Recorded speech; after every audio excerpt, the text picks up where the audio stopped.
What did you just make? Tic-tac-toe board. Okay, so where did you wood get where did we get and the wood? logs in the forest. From a piece of pallet, huh? So did we get the wood from when we went on a walk, now that we're kind of confined to our local area? Yeah. Yep.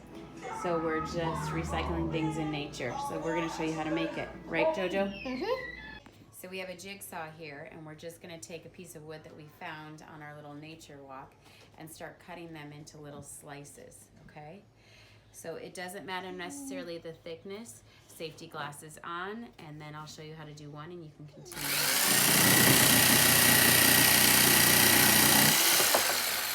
And again, thickness doesn't really matter.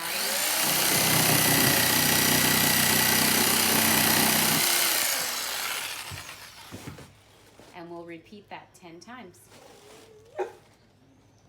Cut out all 10 of them. We're going to take a grit of about 120 to 150 and quickly sand both sides. They don't need to be perfectly smooth. That's just to kind of clean up any of the loose wood pieces and the fibers and the grains. And when we are sanding it, we'll find out if any of them split in case we need to cut another one. Okay? It just provides a somewhat smoother surface when we put the X or the O on our little disc. Haley has all 10 of her discs right here, and 5 of them she'll mark with an X, and 5 of them she will mark with an O. She's using just a Sharpie marker. She could use different colors on it if she would like, but again, a simple X on 5 and a simple O on 5. And then we can get ready to measure for the actual game board, the tic-tac-toe game board. See, simple and easy. You don't need a stencil or any kind of template. A simple X or an O. And if they're not perfect, that's good too. I think that's the fun with this, the imperfections as well. Kind of has that individual character and charm, that homemade feel. All right, what we have here is a piece of pallet wood, and we've sanded this down to kind of give it a smoother surface. I didn't stain it or anything because I want to keep it like in that raw kind of a state like we'll be using for the discs. That's an all natural kind of a feel or patina. We do have some nails heads right here, kind of rustic looking. I think that'll just help enhance the rustic look we'll be using, or all natural type of look.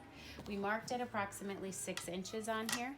We took our ruler and we marked at 6 inches, just made a little pencil mark right there.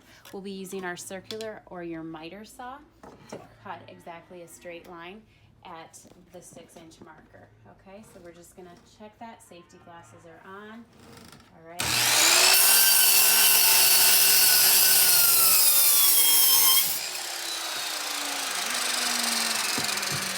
Again, we have the nail holes, a nice smooth straight cut, and we're ready to draw the lines for our. There you go, she's completing her last set of lines. And she is ready. Tic-tac-toe board. She can start putting her discs on. And she has a little game to play that she's made. You can leave it outside on the patio, so it's a game of a tic-tac-toe while you're barbecuing. Or you can keep it inside, all right? Some things you could do is seal it if you wanted to, but as long as your wood is dry enough, you should be good to go. And enjoy.